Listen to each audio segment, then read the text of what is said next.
জাল দলিলের মাধ্যমে ভুয়ো মৃত্যু সার্টিফিকেট ইস্যু করে বিক্রি হয়ে গেছে জমি। ভূমি সংস্কার দপ্তরের রেকর্ড দেখতে গিয়ে চক্ষু চড়কগাছ জমির প্রকৃত মালিকদের। জাল দলিলের মাধ্যমেই জমি বিক্রি হয়ে গেছে অন্য ব্যক্তির কাছে, অথচ জমির প্রকৃত মালিক কিছুই টের পাননি। ভূমি সংস্কার দপ্তরের রেকর্ড দেখতে গিয়ে চক্ষু চড়কগাছ। যে ব্যক্তির নামেই জমি রেকর্ড রয়েছে তার কাছে গিয়ে জানতে পারেন যে তিনি অন্য এক ব্যক্তির কাছ থেকে জমি কিনেছেন। আর এই ঘটনাতেই পুলিশের দ্বারস্থ হয়েছেন প্রতারিত ওই জমির মালিক। তৃণমূলের আমলে সবকিছুই জাল, একযোগে আক্রমণ বিরোধীদের, পাল্টা সাফাই তৃণমূলের। শুরু হয়েছে রাজনৈতিক চাপানোতর। যে জমি তিনি 2015 সালে কাটিহারের ওমপ্রকাশ যাদব নামে এক ব্যক্তির কাছ থেকে কিনেছিলেন, তারপরে তিনি জমির ভাগ দখল করেছেন। কিন্তু 2 দিন আগেই ভূমি সংস্কার দপ্তরের রেকর্ড চেক করতে গিয়ে তিনি জানতে পারেন যে তার জমি 2023 সালের ফেব্রুয়ারি মাসের 8 তারিখে বিটয়া হেমব্রম নামে ওয়াইরি গ্রামেরই এক মহিলা নামের রেকর্ড হয়ে গেছে। মোহাম্মদ আজম বুঝে উঠতে পারেন না তার অজান্তে কে বা কারা এভাবে এই জমি বিক্রি করে দিল, কিভাবেই বা সেটা সম্ভব হলো। জাল মৃত্যু সার্টিফিকেট। আর সেই সময় জমি বিক্রি হয়েছে, সেই সময় পঞ্চায়েতের ক্ষমতায় ছিল তৃণমূল। প্রতারকদের নাগাল পেতে হরিশ্চন্দ্রপুর থানার দ্বারস্থ হয়েছেন মোহাম্মদ আজম।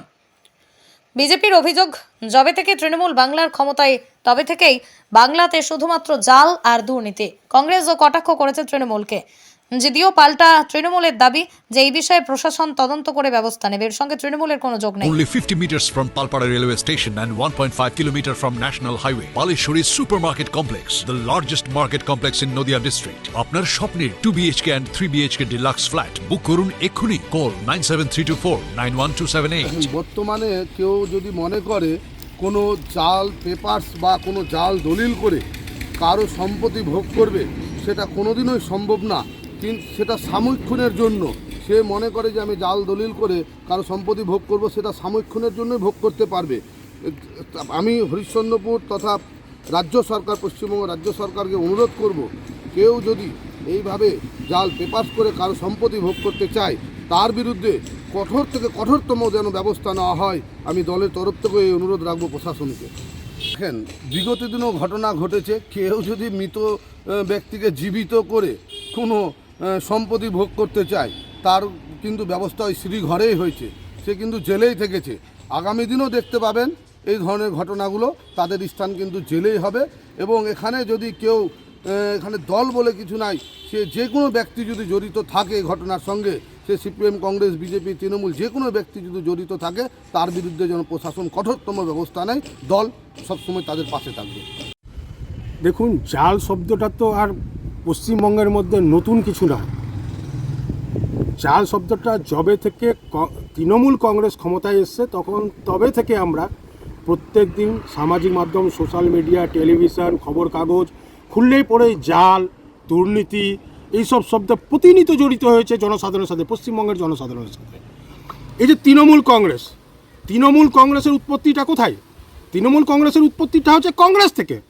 কংগ্রেসটা ভেঙে গিয়ে তো তৃণমূল কংগ্রেসটাতে পরিণত হয়েছিল। আর সিপিএমের যারা চোর, গুন্ডা, মাফিয়ারা ছিল তারাও কিন্তু তৃণমূল কংগ্রেসের সাথে জড়িত হয়েছে। তার মানে প্রত্যক্ষভাবে পরোক্ষভাবে তৃণমূল কংগ্রেসটা, সিপিএম আর কংগ্রেস ভেঙে গিয়ে দলটা তৈরি হয়েছে। কাদেরকে নিয়ে? চোর, গুন্ডা, মাওয়ালি, এদেরকে নিয়ে দলটা তৈরি হয়েছিল। তো স্বাভাবিক কথা। তো দুর্নীতি যেইভাবে কংগ্রেসের জামানাতে ছিল, কংগ্রেসের জামানাতে জাল স্ট্যাম্পের কেলেঙ্কারি দেখা দিয়েছিল বিশালভাবে, তো একইভাবে দেখা দিয়েছে এখন সেই কংগ্রেসেরই লোক নাকি জাল দলিল তৈরি করে জমি বিক্রি করে দিয়েছে। জমি মালিক, ইটভাটার মালিক, যার জমি বিক্রি হয়েছে জাল দলিল করে, সে জানেও না তার জমি বিক্রি হয়ে গেছে। আশ্চর্যজনকভাবে জড়িত কে? কংগ্রেসেরই সমর্থক। তো কংগ্রেসের সমর্থক টিএমসিতে গেছে, টিএমসির কংগ্রেসের সাথে যুক্ত। এই তো একে অপরের মধ্যে লাফালাফি করছে।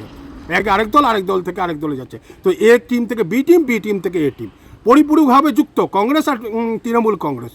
তো স্বাভাবিক কথা, যতদিন তৃণমূল কংগ্রেস থাকবে, হ্যাঁ, ততদিন কিন্তু এই দুর্নীতি শব্দ, জাল শব্দ, কাটমানি শব্দ, এগুলোর সাথে আমাদেরকে প্রতিনিয়ত পরিচিত হতে, প্রতিনিয়ত শুনতে হবে। যতদিন এই সরকারকে ডাস্টবিনে তুলে না ফেলতে পারছে পশ্চিমবঙ্গের মানুষ, ততদিন কিন্তু এইসব শব্দ থেকে আমরা রেহাই পাবো না। তাছাড়া এখন বর্তমানে যে পঞ্চায়েত সমিতি, এটা কার দখলে? কংগ্রেসের দখলে। তো স্বাভাবিক কথা, কংগ্রেসের যেগুলো মেম্বার হয়েছে তার মধ্যে অনেকে আবার টিএমসি থেকে আসা লোক হয়ে আছে মেম্বার পঞ্চায়েত সমিতি। তো স্বাভাবিক কথা, তো দুর্নীতি হতেই হবে, এর মধ্যে কোনো ব্যতিক্রম কিছু নেই। আমার নাম রূপেশ আগরওয়ালা, আমি উত্তর মালদা সাংগঠনিক জেলা এক্সিকিউটিভ। শুনেন, ব্যাপারটা হচ্ছে যে এরা তো দুর্নীতি করে গেছে, দুর্নীতি সরকারটাই দুর্নীতিগ্রস্ত, আর এরা পাপ করছে আর সাধারণ মানুষ এর প্রায়শ্চিত করতে হচ্ছে তাদেরকে। আমরা এর তদন্ত করছি এবং তদন্ত করে যতগুলো পাপ এদের করবে সব পাপের প্রায়শ্চিত আমরা সাধারণ মানুষের সামনে নিয়ে আসবো এবং এদের সঠিক তদন্ত করে সঠিক যার জমি সে ফেরত পাবে, আমরা আশ্বাস দিচ্ছি আপনাদের। 2023 সালে একটা জাল দলিলের দরখাস্ত আমাদের বিএলআর অফিসে করা হয়েছে।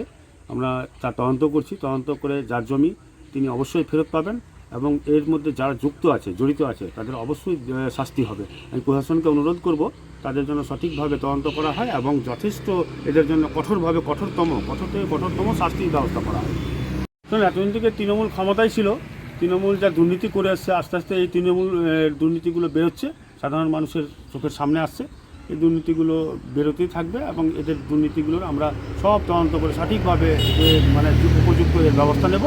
এরা তো অনেক দুর্নীতি করেছে, এরা আস্তে আস্তে ডিটারজেন্ট পাউডার দিয়ে ধুয়ে দেবে, আস্তে আস্তে পশ্চিমবাংলা থেকে পরিষ্কার হয়ে যাবে এরা। ব্যবসায়ীকে আমি অনুরোধ আমি বলবো যে তিনি যেন কোনো অসুস্থতাকে করছি আমি, তা অবশ্যই তার জমি ন্যায্য থাকলে ফেরত পাবে, তদন্ত করে দেখব আমরা, এবং তিনি যেন কোনো চিন্তায় না থাকে। একটা থেকে একটা দুর্নীতি বেরিয়ে আসছে, তৃণমূলের আমলে এই দুর্নীতিগুলো হয়েছে। আগামীতে 2015 সালে ওমপ্রকাশ যাদবের কাছ থেকে 15 শতক জমি কিনে নিলাম।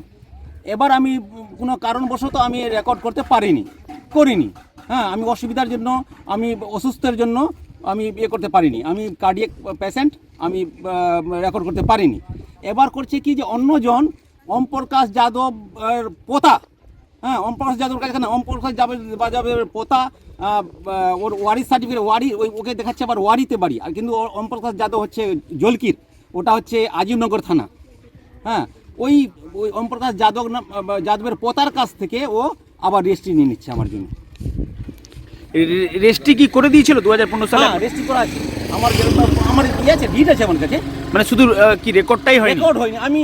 আমি অসুস্থের জন্য আমি বাইরে চলেছিলাম, এর জন্য এলাজের জন্য আমি বাইরে চলেছিলাম, 8-10 বছর আমি বাইরে আছি এলাজের জন্য। হ্যাঁ, আমি রেকর্ডটা করতে পারিনি। আচ্ছা, তারপরে কি হলো? তারপরে দেখছি যে অন্যজন ওই জমিটা আবার রেজিস্ট্রি করে দিয়েছে। আমার এই জমিটা কে রেজিস্ট্রি করেছিল? এটা ওমপ্রকাশ যাদবের পোতা, ওর ওমপ্রকাশ যাদবের ওয়ারিশ অনুযায়ী ওর পোতা। হ্যাঁ, ওর পোতা বলতে কেউ নেই, ওমপ্রকাশ স্টিল জীবিত আছে, এখন ওমপ্রকাশ যাদব জীবিত আছে। হ্যাঁ, ওর পোতাকে সাজিয়ে ফলস এটা বেটিয়া হেমব্রম রেজিস্ট্রি করে নিয়েছে। কার নামে করে? বেটিয়া হেমব্রম নামে উনি কথা হচ্ছেন ওয়ারির বাসিন্দা। মৃত্যু কাকে দেখিয়েছে? ওমপ্রকাশ যাদবকে মৃত্যু দেখিয়েছে। সার্টিফিকেট কোথা থেকে পেলো মৃত্যু সার্টিফিকেট? কুশিদা জিপি থেকে নিয়েছে, কুশিদা গ্রাম পঞ্চায়েত, কুশিদার দিয়েছে, প্রধান দিয়েছে। স্টিল বেঁচে আছেন। এই ঘটনা কত সালের ঘটনাটা বলছেন, মানে কোন সালে আর কত তারিখে ঘটনা ঘটেছিল? এটা 2023-এর ফেব্রুয়ারিতে। আমি হোসেনপুর থানায় লিখিত অভিযোগ করেছি যে স্যার আপনি সরজমিন তদন্ত করে দেখেন, হ্যাঁ, যে মানে জমিটা তো আমারই। হ্যাঁ, ও কী করে ও রেজিস্ট্রি নিল, বেটি হারম কী করে রেজিস্ট্রি নিল, ফলস কী করে রেজিস্ট্রি নিল, তোরা জালিয়াতি করেছে, সমস্ত জালবাজি করেছে। এর সঙ্গে কারা কারা যুক্ত থাকতে পারে কি মনে হচ্ছে আপনার? এর সাথে যুক্ত আছেন প্রধান, আছেন রেজিস্ট্রার, আছেন উকিল, যিনি রেজিস্ট্রি করাইছেন, উকিল রেজিস্ট্রি করাইছেন। এখন কি চাইছেন আপনি? আমি এখন চাইছি যে মানে আমার জমি আমাকে ফেরত দেওয়া হোক। হ্যাঁ, আর ওই যে মহিলা ও জাল রেজিস্ট্রি নিয়েছে ওকে আইনত ব্যবস্থা নেওয়া হোক ওর বিরুদ্ধে। আর আমি এতে দেখছি, আমি যখন দলিলের নকল টানলাম তখন আমি দেখছি রাজকুমার যাদব নামে ওয়ারিতে কেউ নেই, বাসিন্দা ওয়ারি করে যায়। ওনার বাড়ি কোথায় তাহলে? ওর নামে কেউ নেই, ওর মানে জাল ওটা নিয়েছে। রাজকুমার যাদব বলতে কেউ নেই, কোনো ব্যক্তি নেই। আমি কোথায় পাবো ওকে তো পাবো না। আমি দেখছি যখন আমি রেকর্ড তুলে দেখলাম তখন দেখছি আমি যে ডিটের যখন আমি টানলাম, কি বলে যে ট্রু কপি টানলাম, হ্যাঁ, তখন দেখছি যে ওমপ্রকাশ যাদব মৃত্যু, ওর পোতা রাজকুমার যাদব রেজিস্ট্রি দিচ্ছে বেটিয়া হেমব্রমকে। আচ্ছা, এখানে আছে 32 শতক, একটা হচ্ছে 15 শতক আর একটা হচ্ছে 17 শতক। কি চাইছেন এখন? আমি চাইছি যে মানে আমাকে মানে আইনত ব্যবস্থা নিয়ে ওর হোক, পানিশমেন্ট হোক। কোথায় কোথায় লিখিত অভিযোগ জানিয়েছেন? আমি থানায় জানিয়েছি, আমি কোর্টে যাইনি এখনো। মোহাম্মদ আজম, পিতা মৃত্যু আব্দুল জব্বার সরকার, বাসালপুর। নদিয়া জেলার সবথেকে বড় বিল্ডার্স চাকদার মা মনসা বিল্ডার্স রড ও সিমেন্টের পাইকারি ও খুচরো বিক্রেতা। মা মনসা বিল্ডার্স পদ্মবিলা চাকদা নদিয়া। রড কেনাকাটায় থাকছে ডিসকাউন্ট অফার। মা মনসা বিল্ডার। নদিয়ার সবথেকে বড় English medium school JRS public school প্রায় 35 বিঘা জমির ওপর গড়ে উঠেছে বিশাল ক্যাম্পাস। নার্সারি থেকে শুরু করে উচ্চ মাধ্যমিক, ITI college, law college, BEd college ভর্তি চলছে। JRS public. আপনি কোথায় ইনভেস্ট করবেন, কেন করবেন বুঝতে পারছেন না তো? সঠিক গাইডলাইন পেতে আজই আসুন নদিয়ার চাকদাতে নিবেদিতা প্রাইভেট লিমিটেডে। Nivedita private limited, marketing and distribution service. Balcony বা সিঁড়ির রেলিং, মডিউলার কিচেন বা ড্রয়িং রুম, এক কথায় আপনার স্বপ্নের বাড়িকে করে তুলুন আরো সুন্দর। Chakdah ply centre, gorgeous look বা কোয়ালিটি সবে 3 number 1 Chakdah ply centre. Chakdah ply centre, KBM Chakdah Nadia. হোমওয়ার্কটা করেছো? হ্যাঁ স্যার। এ বাবা, ভুল করেছো কেন? চোখে কেমন ঝাপসা দেখছি, লিখতে আর পড়তে খুব সমস্যা হচ্ছে। চাকদার মডার্ন অপটিক্স থেকে ভালো চোখের ডাক্তার দেখিয়ে নাও। প্রতিদিন প্রকৃত চোখের ডাক্তার ও দৃষ্টি বিশেষজ্ঞ মডার্ন অপটিক্স চাকদহে। সৌর বিদ্যুৎ RS Roy solar and engineering নিয়ে এসেছে solar panel, pump, motor, accessories, street light, inverter, DC কেবল, MC4 কন্ট্যাক্টর। সুলভ মূল্যে ভিন্ন কোম্পানির সোলার প্যানেল পাইকারি ও খুচরো ক্রয় করুন। B17/48 Kalyani Nadia. Samsung, Jio, Realme, নদিয়ার একমাত্র অথরাইজড ডিস্ট্রিবিউটর ঘোষ কমিউনিকেশন, থানার মোড়, চাকদা, নদিয়া।